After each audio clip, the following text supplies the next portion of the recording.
Nous saluons tous les saints, tous les ministres de la parole qui sont dans ce forum. Comme prévu, votre frère et serviteur de Dieu, apôtre Jean-Paul Ngongo, veut envoyer sa contribution par rapport à l'enseignement qui lui a été demandé, la généalogie.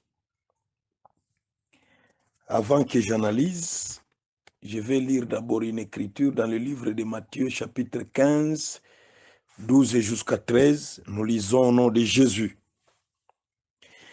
Alors ses disciples s'approchèrent et lui dirent: sais-tu que les pharisiens ont été scandalisés des paroles qu'ils ont entendues? Il répondit: toute plante que n'a pas planté mon Père céleste sera déracinée. Laissez-les, ce sont des aveugles qui conduisent des aveugles. Si un aveugle conduit un aveugle, ils tomberont tous deux dans une fosse. Qu'est-ce que je voulais exhorter? C'est une balustrade que je voulais émettre. Ici, dans le parler des frères Jésus, qui est mon maître, a utilisé certaines paroles, certains langages. Et quand ce langage a été entendu chez les pharisiens, c'était un scandale. Et les disciples qui ont vu comment les pharisiens étaient scandalisés, pour eux, ils ont compris que non, le Seigneur avait commis une grosse erreur. Et ils sont venus dire à Jésus que non, Seigneur, sais-tu que tes paroles ont scandalisé les pharisiens?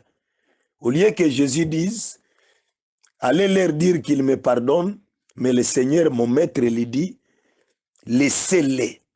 Toute plante que mon Père n'a pas plantée sera déracinée.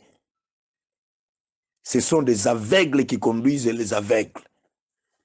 Là, nous comprenons qu'il y arrivera des paroles dans cette exhortation, dans cette position doctrinale des saints, qui est des gens qui peuvent être scandalisés de ce que nous allons dire.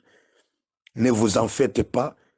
Tout arbre non planté par les pères sera déraciné.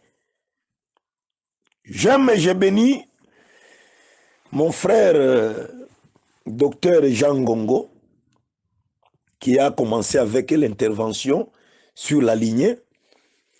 Comme c'est un détaillant de la marchandise, de la viande du crocodile, il a détaillé, il a montré dans l'ancienne alliance, dans la nouvelle alliance, mais vous m'excuserez, son chemin n'est pas mon chemin. Moi, je passe tout droit au but. Ce qui a enseigné, j'enseigne. Ce qui est à censurer, je censure. Ce qui est à conseiller, je conseille. Et ainsi dit le Saint-Esprit. Je lis la Bible dans le livre de 1 Timothée chapitre 1, 3 jusqu'à 5. 1 Timothée. Excusez, je serai lent parce que mon téléphone est en panne et je vais utiliser la Bible en papier. 1 Timothée chapitre 1, 3 jusqu'à 5. Je le lis au nom de Jésus. Je te rappelle l'exhortation que je t'avais adressée à mon départ pour la Macédoine. Lorsque je t'engageais à rester en Éphèse, afin de recommander à certaines personnes de ne pas enseigner d'autres doctrines. C'est un rappel que le frère Paul va dire à son frère Timothée. Il lui dit, voici les rappels. Je te laisse en Éphèse, je pars à Macédoine, afin de ne pas permettre à une personne, qui que ce soit, d'enseigner d'autres doctrines. Pas seulement les interdire d'autres doctrines. Voici encore d'autres interdictions que je vais t'adresser. Mon frère Timothée. de ne pas s'attacher à des fables. Là, nous écoutons dans des Bitouloukou, il y a des gens, il enseigne, il prend l'exemple du soleil et le soleil et la chauve-souris, ils étaient dans l'amitié. La chauve-souris a dit au soleil, rentre, ma mère est malade, sinon elle va mourir. Le soleil a refusé et le prédicateur dit, est-ce que vous écoutez? Ça c'est l'amour. L'église dit, non, ce sont des fables. Interdictions formées dans notre évangile. Et je bénis Dieu parce que je ne connais aucun prédicateur dans l'évangile éternel qui prêche avec des fables. Là, les gens ont respecté. Félicitations. Et à des généalogies sans fin. Quelle est la conséquence d'interdire la généalogie sans fin? La Bible nous dit qui produisent des discussions plutôt qu'elle n'avance l'œuvre de Dieu dans la foi. Le frère Paul, la lumière des nations, l'apôtre des nations, interdit les fables. Celui qui a interdit les fables, c'est la même personne qui a interdit la généalogie. Sans fin. Je bénis Dieu. S'il y avait une généalogie avec fin, pour dire, le père c'est l'apôtre Jean-Paul, et la fin c'est à tel fils. Après tel fils, l'autre fils commence aussi une autre généalogie, une autre lignée. Nous devrions quand même comprendre, mais une généalogie sans fin, c'est une généalogie diabolique. Parce que l'apôtre est en train de peser sur le frère Timothée, de ne pas permettre. Timothée n'est plus là, mais Jean-Paul est là. Je ne permettrai pas. Je sais que les orgueilleux vont s'enorgueillir avec ces messages, mais je sais que les enfants de Dieu doivent prendre conscience. J'ai très bien dit, la lignée, ou pas la lignée, excusez-moi, la manière d'enseigner la généalogie par rapport au doctorat Ngongo, elle est très différente avec ma manière. Moi, je mets mes points sur les i, avec insistance et amour. Les généalogies produisent que des discussions et des divisions. Je ne comprends que trop comment les ministres de la parole, qui ont refusé l'enseignement des fables, ou accompagné des fables, mais qui soutiennent des lignées de généalogie. Or, les deux choses ont été écrites sur la même phrase d'interdiction. Il dit, là où ces choses sont appliquées, l'œuvre de Dieu n'avance pas. Et effectivement, aujourd'hui, l'œuvre de Dieu dans l'évangile éternel, dans les assemblées de saints, est stagnante à cause des lignées et des généalogies. Paul n'a pas menti que ça n'avancera pas l'œuvre de Dieu. Et l'œuvre est stagnante. Tout le monde commence à voir sa couleur, son territoire, son origine, ses impositions de main. Et la fraternité et l'amour des saints a diminué. Paul qui interdit cela, il n'interdit pas seulement à Timothée, soit à l'église de l'Éphèse. Il a interdit dans toutes les assemblées de saints jusqu'à présent. J'ai causé avec un ami avant de faire cet exposé. Il m'a inspiré de quelque chose. Si vous avez un père biologique, ce père biologique-là est terrestre, physique. C'est lui qui nous a engendrés en chair et qui nous a donné ce corps qui nous a poussés dans les péchés. Pour avoir aussi un père spirituel, ce père spirituel restera encore physique. apostasie, diffamation, diabolique. Si le père biologique était physique, le père spirituel doit être spirituel. Or, aujourd'hui, on n'a pas plusieurs pères dans la nouvelle alliance. Jéhovah était père en Israël. Jésus était père lorsqu'il est venu sur la terre. Mais aujourd'hui, le père qui a une seule lignée, c'est le Saint-Esprit.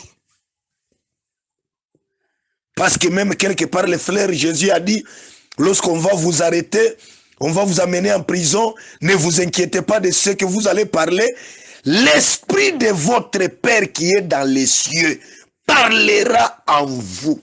J'aime ça. C'est-à-dire, c'est l'esprit qui nous dirige aujourd'hui comme notre Père. Pas Jean-Paul, pas Colomoni, pas Jean-Gongo, pas Abraham, non. C'est le Saint-Esprit. Et tous nous sommes derrière cette lignée du Saint-Esprit. J'ai beaucoup à dire, je vais commencer à synthétiser. Je lis le livre d'Hébreux. Chapitre 7, 1 jusqu'à 3. Rapidement là. Le livre d'Hébreux, chapitre 7, 1 jusqu'à 3. Et je vais sauter 11 et 12. Oh, la lignée, la ruse qui a renversé la puissance du Saint-Esprit dans les assemblées des saints.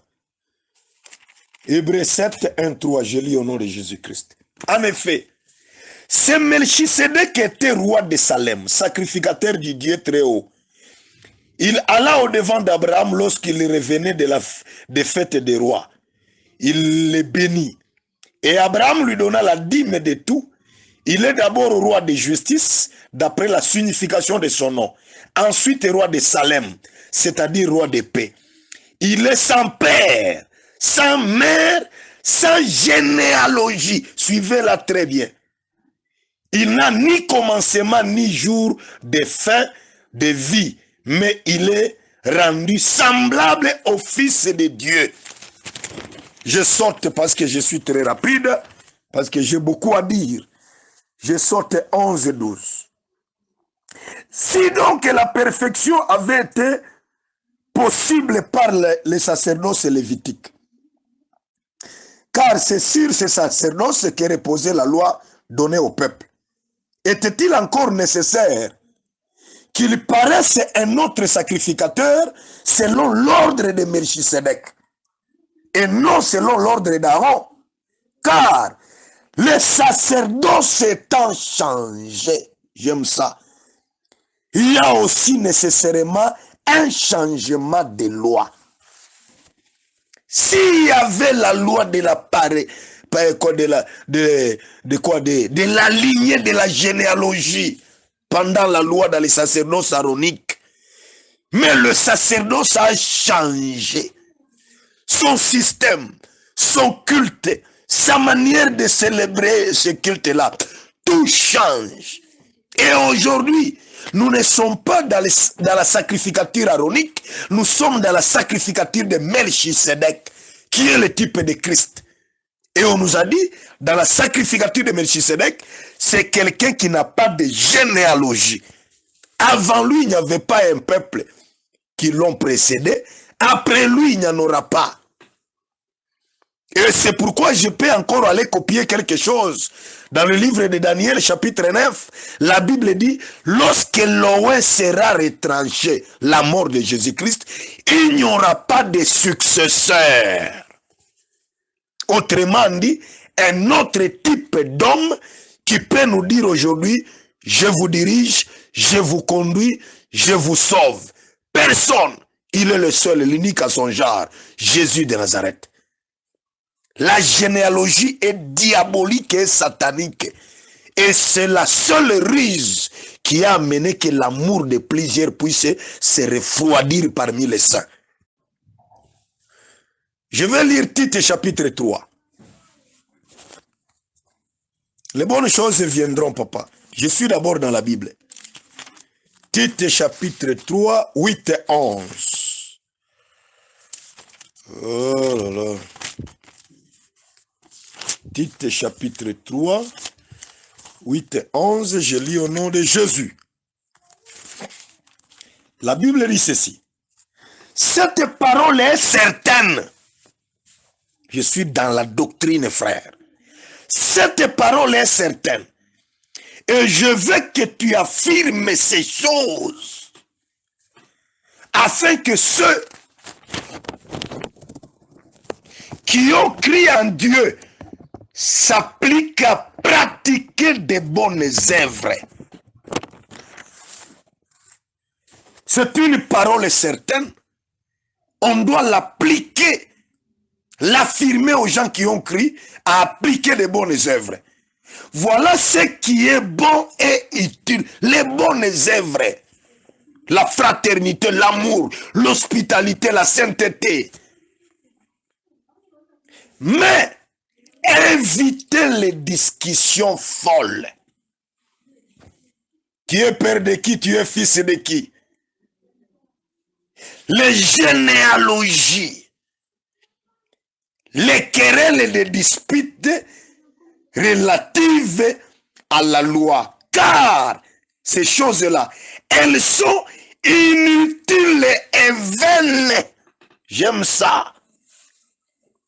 Parmi les choses inutiles, on vient de nous aligner la généalogie. Parmi les choses vaines, on vient de nous confirmer la généalogie. Tout pratiquant de la lignée généalogique, c'est un pratiquant des choses vaines et inutiles dans le Seigneur. Tout initiateur de la généalogie est déligné dans notre évangile. C'est un meurtrier, un méchant homme. Ce sont des choses vaines et inutiles qu'on ne peut même pas souligner ni soutenir dans l'évangile de grâce. Où sont ces frères qui soutiennent les généalogies et les lignées? Où sont les ministres qui se battent corps et âme pour soutenir la lignée? Ces choses sont inutiles et vaines. Ce n'est pas moi qui le dis, c'est le Seigneur Jésus par la bouche de son apôtre. Je regarde un peu par rapport à la promesse de Jésus. Qu'est-ce que le Seigneur nous a promis de faire? J'ai lu le livre de Matthieu chapitre 28 et 19. Matthieu chapitre 28 et 19.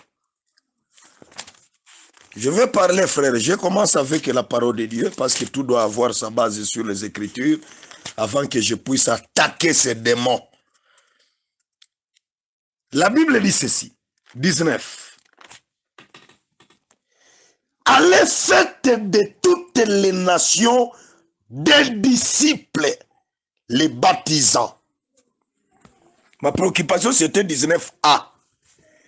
Le Seigneur n'a pas dit d'aller faire vos disciples.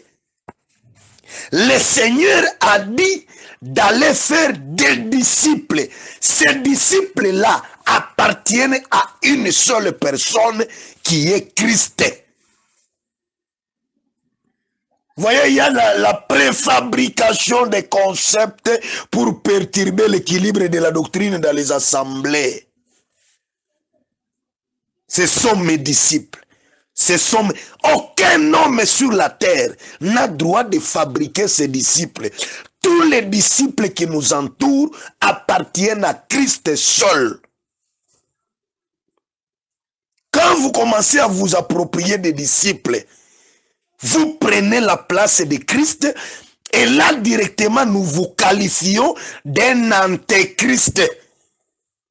Antéchrist, ce sont les gens, les prédicateurs qui viendront avant l'enlèvement, mais qui vont imposer une autre doctrine que la doctrine de Christ. La Bible les appelle les antéchrists.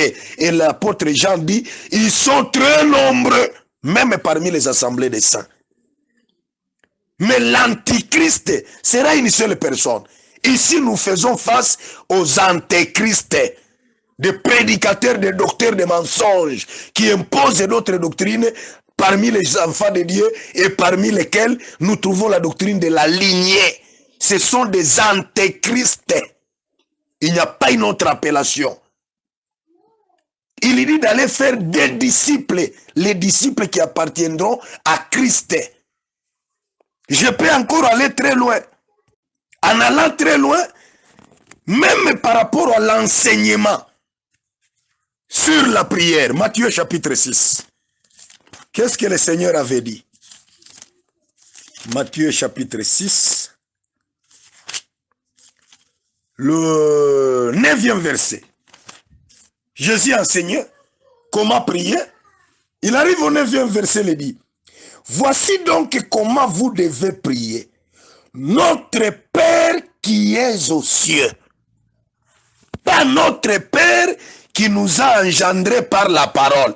Le Père est aux cieux. Il part très loin. Il a montré même un comportement méchant des pharisiens. J'aime ça. Nous avons plein de pasteurs pharisiens, plein d'apôtres pharisiens, plein de docteurs, de prophètes pharisiens, plein d'évangélistes pharisiens. Matthieu 23. La Bible dit quoi? J'aime beaucoup cette écriture pour mon édification privée et personnelle et je vous l'apprends pour aussi que vous soyez avertis. La Bible dit ceci, Matthieu 23. Je commence le premier verset. Alors Jésus parla à la foule et à ses disciples, dit, les scribes et les pharisiens sont assis dans la chair de Moïse. Faites attention et observez tout ce qu'ils vous disent, mais n'agissez pas selon leurs œuvres, car ils disent et ils ne font pas. Oh, laissons les histoires des visionnaires, c'est satanique. Or, eux-mêmes sont des grands visionnaires. Les bitoulukou parmi les assemblées des saints. Ils disent et ne font pas. Ils lient des fardeaux pesants et les mettent sur les épaules des hommes, mais ils ne veulent pas les remuer du doigt. Tout ce qui nous enseigne là, si eux-mêmes les pratiquer, ça devient difficile. Ils font toutes leurs actions pour être vus des hommes. C'est-à-dire selon l'enseignement de Jésus. Le fait d'être vu par les hommes, c'est un péché. Ainsi, ils portent de larges phylactères, des robes, et ils ont de longues franges à leurs vêtements. Ça ne me préoccupe pas, je pars tout droit au but. Ils aiment la première place dans les festins. Nous avons droit d'interpréter l'évangile. Il dit ici, les hommes passent. Les pharisiens sont déjà passés. Physiquement, ils n'existent pas aujourd'hui. Mais l'esprit là des pharisiens, pharisianisme, continue à travailler aujourd'hui dans la chair des ministres de Dieu. Ils ont les premières places dans les festins. Lorsque nous nous rassemblons dans une assemblée de saints pour manger la parole de Dieu, c'est le festin. De la Pâque, je précise bien, c'est la Pâque que nous célébrons lorsque nous venons pour l'enseignement. Mais la Bible dit, il y a les gens qui aiment les places de devant, les premières places. Moi, j'ai toujours eu la doctrine de Jacob. Quand Jacob s'est rencontré avec Ésaü, Ésaü voulait que la marche soit rapide. Ça, c'est une autre couleur, ne me tenez pas rigueur.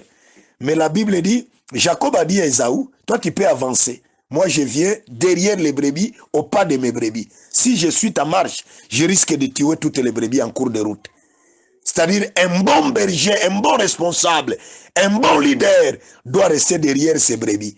C'est pour te dire, même dans l'assemblée des saints, les chaises là de devant sont sataniques et pharisianisme. Vous devez rester derrière les saints. Ça va vous scandaliser? Supportez-moi, je continue.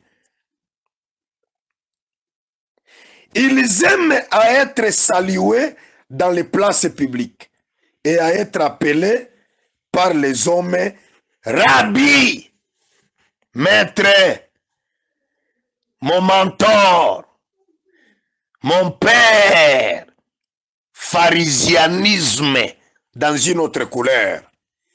Mais vous, ne vous faites pas appeler Rabbi. Le Seigneur interdit aux apôtres. Comment les apôtres d'aujourd'hui doivent faire ce que le grand maître a refusé de le faire? Car un seul est votre maître, et vous êtes tous frères. J'aime ça. Et n'appelez personne sur la terre votre père. Ici, même si vous révélez cette terre ici, selon Ésaïe, si c'est 64 pour dire la terre, ici c'est l'église. Même si vous laissez cette terre comme la terre des hommes, la Bible dit, interdisez aux gens sur la terre d'appeler une personne père dans les choses de Dieu. Il ne faut pas me dire non, même nos pères qui sont à la maison, on dit dans les choses de Dieu. Sur la terre, interdiction formelle. Bien-aimé dans le Seigneur, lorsque Philippe a reçu l'énigme dans ses mains, le partenariat commence. Le disciple commence. Philippe l'enseigne. Philippe l'a baptisé. La Bible dit, à la sortie du baptême, j'aime ça, le Saint-Esprit a prévu un mouvement significatif, lequel Philippe doit disparaître et l'énigme doit continuer sa marche avec joie. La joie là, c'est la parole qu'il a reçue, frère. La joie là, c'est le Saint-Esprit qu'il a reçu, frère. La joie là, c'est le ministère qu'il a reçu, le travail. Ce qui a eu lié ici, ça n'a pas commencé avec Philippe et l'énigme, non. Souvenez-vous des frères Jean et les frères Jésus. Lorsque les disciples de Jean et les disciples de Jean sont venus dire à Jean, on a vu quelqu'un qui a baptisé beaucoup de gens et beaucoup de disciples vont vers lui. Qu'est-ce que le frère Jean a dit? Il n'a pas dit que c'est mon fils. Là, je suis dans la manière des hommes, dans la doctrine. Il a dit, il faut que moi je disparaisse et que lui apparaisse et travaille. Voilà l'attitude des vrais pères, maîtres que vous appelez maître et père dans le Seigneur. Lorsque l'enfant est consacré dans son ministère, celui qui a travaillé le travail de Dieu doit être écarté et l'enfant doit faire son chemin. Parce qu'il a déjà un maître qui le guide, c'est le Saint-Esprit. L'énigme ne restera pas prisonnier éternel de Philippe. Gaspard ne restera pas prisonnier éternel de l'apôtre Jean-Paul. Moïse ne restera pas prisonnier éternel de l'apôtre Colomoni. Jean-Claude ne restera pas éternel prisonnier des prophètes Jean-Willy. C'est du satanisme. C'est démoniaque. Philippe doit disparaître et l'enfant doit faire son chemin. Maintenant, si Jean-Willy est le père, je prends un exemple de Jean-Claude en Angola. Jean-Claude a déjà enfanté, consacré beaucoup de ministres. Maintenant, ces ministres-là vont appeler Jean-Willy grand-père ou le père, le père éternel. C'est là où l'esprit de la papauté commence à caractériser les gens. Je dis bien, je prends les exemples. Citer aussi les noms n'est pas un péché. Parce que même les frères Jésus disaient, vous les pharisiens, vous les pharisiens hypocrites, Si vous allez m'en tenir rigueur, tant mieux. La parole, je l'adresse à ceux qui ont l'oreille pour écouter.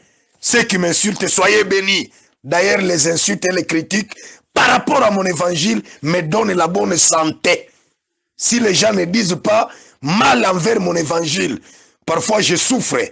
C'est le fait de dire les mal et de me considérer, de me déconsidérer, qui m'ajoute encore la bonne santé, tant spirituelle que physique. J'aime vous démontrer quelque chose dans l'ombre. Sur le plan de naissance, c'est Ruben qui est le fils aîné de Jacob. Mais vous remarquerez, pendant la marche, Ruben n'a jamais dirigé, n'a jamais passé devant. Tu peux naître avant les autres, mais dans la marche, laisse Judas passer devant frère. Tu n'as jamais vu, moi Jean-Paul, j'ai consacré un ministre, mais ce que le ministre commence à faire dépasse même ce que moi j'avais fait ou ce que je suis en train de faire.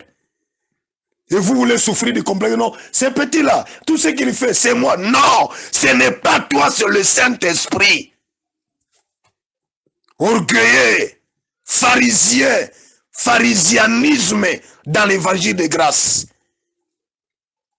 Écoutez bien aimé, nous devons être prudents. Je conseille à tous les jeunes ministres, mon conseil ici, ce n'est pas pour vous révolter, non, loin de là. Mon conseil ici, c'est pour vous ramener dans les chemins de l'évangile. J'avais dit dans d'autres audios, je ne souffre pas de ce complexe-là de supériorité. Depuis 96, consacré ministre de la parole. Et vous ne saurez jamais dans ma bouche qui est mon Père de l'évangile éternel. Vous ne le saurez jamais. Il m'a engendré, il m'a béni, il m'a consacré, il m'a laissé faire ma route. Et je suis dans la joie de l'évangile que j'avais reçu et je suis en train de faire ma route seul. Même s'il est là, même s'il est mort, je suis déjà indépendant avec le Saint-Esprit. Ne permettez jamais un soi-disant porteur de la parole de l'évangile éternel vous rendre esclave. Aujourd'hui, ils s'appellent des pères. Le lendemain, ils commenceront à vous demander les rapports financiers pour aller à Kinshasa. Aujourd'hui, ils s'appellent vos maîtres. Le lendemain, ils commenceront à dire, commencez à nous visiter avec une enveloppe, parce que c'est du 30e, du communautarisme qui commence à entrer, à prendre des racines petit à petit dans l'évangile de grâce. D'appeler quelqu'un père. Car un seul est votre père, celui qui est dans les cieux. Ne vous faites pas appeler directeur, car un seul est votre directeur, le Christ. Le plus grand parmi vous sera votre serviteur. Je m'arrête là-bas. Ça, ce sont les enseignements, la morale élémentaire que le Seigneur Jésus a impliqué dans ses disciples, dans ses apôtres. Mais aujourd'hui, je commence à voir le même comportement du branhamisme. Je causais avec un frère. Il me dit non, voyez apôtre, aujourd'hui, dans cette ville, pour être reconnu à Kinshasa comme ministre de la parole, il faut que les prophètes t'imposent les mains. J'ai dit, vous êtes des Satan, et vous et votre prophète. C'est-à-dire, il y a des gens qui marchent avec un évangile d'intimidation. Si ce n'est pas leurs mains qui vous ont été imposées, ils vous disent que vous n'êtes pas reconnus. Et j'ai entendu même un ministre qui a douté à l'imposition des mains qu'il avait reçues auparavant, à cause de cette intimidation satanique, il s'est plié les genoux pour être réimposé les mains. Race de vipères, qui vous a ensorcelé? Je vais vous citer même par les noms, frères. Vous aviez amené un désordre organisé dans notre évangile. Et le Seigneur est témoin. Que personne ne soit pas appelé père, maître, directeur, dans les choses de Dieu. Mais le Seigneur dit, appelez-vous frère. Ce n'est pas seulement Jésus qui a dit ça. Même le frère Paul a répliqué la même chose dans le livre d'Hébreux chapitre 2, 11e verset. Je lis dans la Bible, il dit, et celui qui sanctifie, là nous voyons Christ, et ceux qui sont sanctifiés, là nous voyons les saints. Tous ce sont issus d'une seule personne. C'est pourquoi il n'a pas peur de les appeler frères. Quand il y a des témoins, la chose est vraie. Le Seigneur nous impose de s'appeler frères. Le frère Paul nous impose, et les sanctifiés doit être appelé frère. Oh papa, mon père, jusqu'à ce que tu seras le père catholique dans un couvent. Non, on ne les appelle plus même par leur nom. On commence à s'arrêter seulement comme les branamistes. Non, c'est le prophète qui a dit. Non, c'est le prophète qui a fait. Non, c'est le prophète qui a dit. Le même esprit branamisme Kinshasa a impliqué dans la tête des hommes de Dieu et même des ministres esclaves. Nous étions esclaves de péché quand nous étions dans le monde. Mais en devenant en Christ, on ne peut pas être esclave d'un homme. Nous devons être tous esclaves du Seigneur Jésus-Christ, esclaves de la parole. N'acceptez jamais qu'un homme puisse te dominer. La seule personne qui a droit de dominer sur une autre, c'est la parole. C'est pourquoi même l'apôtre Paul a dit, évitez d'être esclave des hommes. Aujourd'hui, il y a des ministres esclaves des autres ministres. Or, vous êtes tous des frères. Avant que je continue, j'aime dire quelque chose dans le forum. Vous devez savoir ceci. Nous avions tous participé à un évangile qu'on n'a pas commencé.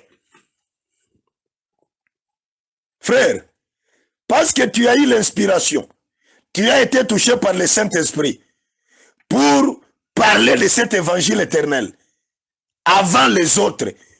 Tu veux t'en approprier? Paul ne l'a pas dit, Pierre n'a pas enseigné, Jacques ne l'a pas enseigné. Toi aussi, tu as copié ce que les autres ont enseigné. Maintenant, si tu es père.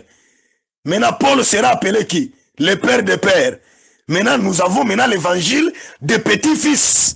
Et avec quelle base doctrinale? La lignée est satanique. Qu'on t'appelle prophète du ministère, qu'on t'appelle frère en Christ, pas un père. Et par ce message, j'interdis tout frère de m'appeler moi Jean-Paul Ngongo père. Appelez-moi frère, appelez-moi apôtre. C'est à travers ces noms-là que la semence du diable s'est incorporée dans l'évangile éternel. Et nous allons lutter pour que les enfants du royaume puissent se retirer de cette mauvaise et sale doctrine de la lignée qui est satanique. Je parlerai même de son origine et les conflits qu'il a créés. Regarde le type d'un bon ministre dans l'évangile éternel. Comment doivent se comporter les ministres dans l'évangile éternel par rapport à cet évangile, par rapport au salut? Je prends Actes des Apôtres. Actes des Apôtres, chapitre 8. Je suis déjà arrivé. J'aime ma Bible parce que rien ne manque dans ce livre. Chapitre 8, 35-39. Nous lisons au nom de Jésus-Christ, le seul Père. Alors Philippe ouvra la bouche et commença par ce passage. Lui annonça la bonne nouvelle de Jésus. Comme ils continuaient leur chemin, ils rencontrèrent de l'eau. Et l'eunuque dit, voici de l'eau. Qu'est-ce qui empêche que je sois baptisé? Philippe dit, si tu crois de tout ton cœur, cela est possible. L'eunuque répondit, je le crois que Jésus-Christ est le Fils de Dieu. Et ils firent arrêter les chars. Philippe et l'eunuque descendirent tous deux dans les eaux, et Philippe les baptisa l'eunuque. Quand ils firent sortir de l'eau, l'Esprit du Seigneur enleva Philippe. J'aime ça. Et l'eunuque ne le vit plus. Tandis que joyeux qu'il était par le baptême et la croyance qu'il a reçue, il poursuivait sa route. Évitez cela. La ruse du diable a commencé quand? Cette ruse a commencé par l'esprit de se faire valoir à Kinshasa. Et ce n'est pas toutes les assemblées, non frères. La seule église où le diable s'est incarné pour créer tous ces désordres, c'est l'assemblée de l'université 83. Là où il y a le docteur Callot. Comment la ruse est arrivée? Pour lui, elle de l'évangile éternel, c'est la personne issue de cette église de l'université 83. Les autres ici, non, ne vaut rien. Et cette église, en donnant cet enseignement de la lignée, le diable a profité de notre évangile pour s'incarner dans cet mauvais enseignement, cette mauvaise pensée. Tout le monde cherche maintenant pour se maintenir, afin d'être considéré sur la terre. Il faut que j'aie un père issu de l'université 83. Pensée de la papauté satanique. C'est là où nous trouvons aujourd'hui le prophète qui vient de cette université, a déjà tracé sa lignée. Et aujourd'hui, il y a même un conflit ici à Lubumbashi. Tous les ministres qui n'ont jamais reçu la main des prophètes Kiala, pour eux, ils ne se considèrent pas comme ministres de la parole. Regardez le diable, comment il s'est incarné dans la gestion. Je disais toujours, ce n'est pas aujourd'hui, ça fait des années, que pour que les assemblées des saints aient une bonne direction, élevons un ministre administrativement parlant qui doit veiller sur la doctrine. Les ministres ne m'écoutaient pas. Il y a des autres qui me disaient, ça c'est l'esprit des communautés que vous voulez amener dans l'évangile éternel. Maintenant, aujourd'hui, les mêmes esprits là a dirigé l'église. Le prophète qui a avec sa lignée, et on l'appelle même pas prophète qui a. On commence à, prophète a dit. Je ne critique pas l'évangile qui est dans la bouche de ses serviteurs. Ils prêchent très bien, ils enseignent très bien. Nous sommes édifiés de leur message.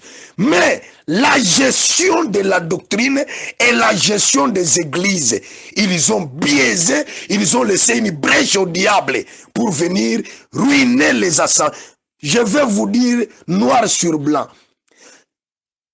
La doctrine du branhamisme a amené les gens à l'enfer. La seule doctrine que le monde entier espérait pour amener les gens à l'enlèvement, c'est la doctrine des assemblées des saints. C'est la doctrine de l'évangile éternel. Mais aujourd'hui, hélas, ne soyez pas tiqués de cet nom-là, assemblée des saints. Aujourd'hui, il y a les assemblées des saints plus pires que les viens et voix et les cités Bethel. Parce que ces bêtises ici, même l'église de Cité Bethel ne l'a jamais fait. Pour trouver que non, tel pasteur a s'aligné, tel pasteur a s'aligné. Imaginez-vous une bêtise encore que j'ai condamnée quand on m'avait expliqué, j'ai touché ma tête en disant où est-ce que nous partons. Il y a un frère qui s'est converti dans les assemblées des saints. Il était de 8e. Il est venu, il a suivi les enseignements. X temps, il devrait être consacré. Il y a des ministres à Lubumbashi. On a refusé de nous inviter pour sa consécration. Le prophète qui n'était pas à Lubumbashi, on l'a appelé au téléphone. Ses fils, le clic là de ses fils, sont allés, les frères là a été mis au genou. Ses fils ont mis le téléphone à main libre pour consacrer le ministre qui était à Lubumbashi, qui a l'appuyé par le téléphone. Assemblée des saints. Attention pour ne pas devenir assemblée de Satan. C'est-à-dire, sans lui, personne n'a droit d'imposer les mains à un converti de s'aligner. S'il est à distance, il doit prier au téléphone. Mes frères et sœurs, ministres de la parole, où irons-nous avec ces bêtises? Et pour votre information, vous voyez, le docteur Enoch, c'est quelqu'un qui est un peu docteur. Moi, je suis un apôtre. C'est lui qui a appelé le pasteur de Kalemi pour ne pas recevoir le docteur Enoch. Il est de la lignée des prophètes qui a là. Il lui a dit non, Enoch n'est pas de notre lignée, il ne faut pas l'accueillir. De division en division, l'apôtre Paul n'a pas menti. Il a dit, évitez des généalogies parce que ça va vous diviser. Les généalogies sans fin.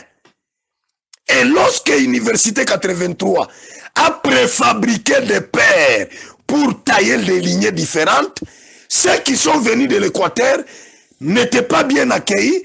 À cause de ne pas bien accueillis, Jean-Willy aussi se soulève pour constituer sa lignée. Et il est en train de passer, il passe à Lubumbashi, il passe en Angola, il passe en Afrique du Sud, en train de tailler ses enfants. Frères, si vous avez besoin de devenir des visionnaires, mais retirez-vous de notre évangile, constituez vos visions et laissez la vision du Saint-Esprit et la vision de Christ. Sans mâcher les mots, les lignées qui amènent les divisions aujourd'hui, c'est la lignée de Kiala et la lignée de Jean-Willy, la lignée de Dr Kalo. C'est les lignées qui amènent les désordres. Quand les autres ont vu ça, Mustapha Kisangane, il se préfabrique sa lignée. Et Edouard à Kinshasa se préfabrique sa lignée. Assemblée des saints, des bien-aimés, l'autre assemblée des saints du ciel, l'autre assemblée, la grande assemblée des saints. Moukona, vous allez où avec ces histoires? Qui vous a ensorcelé? Revenons dans l'initiative de la parole. Effaçons ces histoires de lignées. L'évangile éternel a déjà créé une grande communauté, puissante et forte. Mais hélas, le diable vient de nous attraper à la dernière minute. Il y a même un frère de l'Angola qui m'a appelé une box et il dit, apôtre, vous êtes de quelle lignée? Diabolique que vous êtes. Je suis de la lignée du Saint-Esprit. Bien-aimé dans le Seigneur, l'Équateur maintenant, derrière, c'est ses pères, entre autres, les leaders actuels, c'est le prophète Jean-Willy. On l'appelle même pas prophète Jean-Willy, mais on l'appelle seulement prophète. De l'université 83, jusqu'à ce qu'ils seront appelés université 94, avec Kiala et Kalo, Kisangani Mustapha. Je ne sais pas en Angola si aussi l'apôtre Kolomoni a déjà s'aligné. Il est aussi le pape de l'Angola. Intouchable. Parce qu'il a aussi ses fils et sa lignée. La lignée d'apôtre Kolomoni. Avec vos lignées là, que ce soit l'apôtre Kolomoni, Jean-Willy, Kiala, Mustapha, Kalo, vous allez vous diriger avec vos lignées vers l'enfer. Parce que c'est une autre doctrine que vous voulez, vous venez de séparer l'église du Seigneur. Vous êtes des antéchristes à cause de cet enseignement de la lignée qui a divisé nos frères, qui a créé la haine, qui a créé l'indifférence parmi les saints. Aujourd'hui, l'Assemblée des saints devrait être la plus grande communauté du monde. Mais aujourd'hui, hélas, à cause de vos lignées, la division et la séparation. Bien-aimés, tu redoutes même de l'imposition des mains de ceux qui vous ont imposé les mains en telle date, comme aujourd'hui ce qu'il y a là, Jean-Willy qui sont à la une publicité comme des missionnaires principaux, des papes de l'évangile éternel, avec Mustapha, vous commencez même à reprendre les impositions des mains. Ah, mon peuple périt par manque de connaissances. Où irons-nous avec cet évangile de la saleté? L'évangile de la lignée, c'est l'évangile de la saleté, d'impureté, de la vanité. Comme Paul dit, c'est vain, inutile. Je sais qu'en citant les gens, j'ai cité ton père. Si tu t'énerves, au diable. Si tu te répands, répands-toi. Quitte les histoires de lignée. Oh, nous sommes dans notre cadre. Nous nous rencontrons, nous nous réunissons chaque jour, chaque semaine, le dimanche ou le samedi, dans notre cadre. Nous sommes les fils de tel. Ce cadre-là n'est pas un cadre spirituel, n'est pas un cadre du Saint-Esprit, c'est le cadre du diable. Et vous en payerez cher, vous qui êtes des promoteurs, de diviser les saints, de diviser la communauté, de diviser. La Bible dit, l'amour de plusieurs se refroidira. Nous sommes pendant la période de l'accomplissement des Écritures. Je ne suis pas seul. Je ne souffrirai pas de la maladie qu'a souffert le prophète Élie pour dire « Seigneur, je suis resté seul. » Non, nous sommes très nombreux. Voilà pourquoi, en paix des choses, j'ai conclu en disant « L'enseignement de la lignée, c'est un enseignement amphérique qui est venu de l'enfer pour diminuer l'amour, séparer les frères, de ne pas faire avancer l'œuvre de Dieu. Parce que le diable cherchait de quelles voies et moyens pour neutraliser les assemblées des saints. Il nous a attrapés par l'enseignement de la lignée. Nous sommes divisés. Mais il n'est pas encore tard. C'est ce que je voulais dire à une personne. Il n'est pas encore tard. La bonne conscience. Revenons dans la bonne conscience. Retournons dans l'origine. C'est pourquoi la Bible dit, quand ceux qui ont bâti ce temple verront ce que font les gens aujourd'hui, ils vont vraiment regretter. L'évangile de grâce, les gens mangeaient avec leurs apôtres. L'évangile éternel, on s'appelait des frères.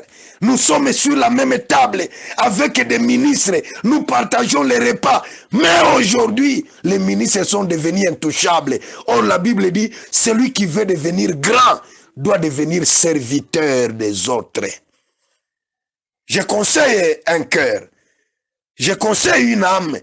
Peut-être tu as été envoûté par les gens et aujourd'hui tu t'es impliqué noir sur blanc sur les lignées. L'enseignement amphérique. Il n'est pas tard. Retire-toi de ces histoires et sois travailleur du Saint-Esprit. Mais cela ne nous empêcherait pas de respecter les aînés dans la parole. Nous n'allons pas dire que non. Nous allons manquer de la politesse à Jean-Willy. On va manquer la politesse à Mustapha. On va manquer à Jacques Allo. On va manquer à Tambou qui est de l'autre côté, de l'Équateur. On va manquer à Jean-Paul. On va manquer... Non! Nous les respectons. Nous les honorons. Parce qu'ils sont les honorables. La Bible dit, mon Père les honorera. Mais, ils ne peuvent pas nous séparer à cause d'une lignée quelconque. Respectons-les. Ils ont connu la grâce avant nous. Marchons dans la parole de Dieu. Mais, il est temps de revenir en Christ, de revenir pour que même seul dans la maison, en écoutant ces audios, tu t'agenouilles, tu dis Seigneur, j'ai été esclave d'une lignée. J'ai limité l'amour envers mes frères. J'ai commencé à haïr les gens à qui ou auxquels tu as sacrifié ta vie sur le bois de Calvaire. Pardonne-moi. Je quitte cette aspiration, je quitte cet évangile de lignée et je me plonge dans ton évangile. Ça sera salutaire. À ceux qui ont les oreilles pour écouter, qu'ils puissent écouter ce que l'Esprit dit à l'Église aujourd'hui, au travers de ses audios, par son serviteur, son simple, inutile, parce que Pierre a dit, après tout ça, appelez-nous des serviteurs inutiles. Vous, les pères de lignée, reconnaissez que vous êtes aussi des serviteurs inutiles. Que Dieu vous bénisse, au nom de Jésus.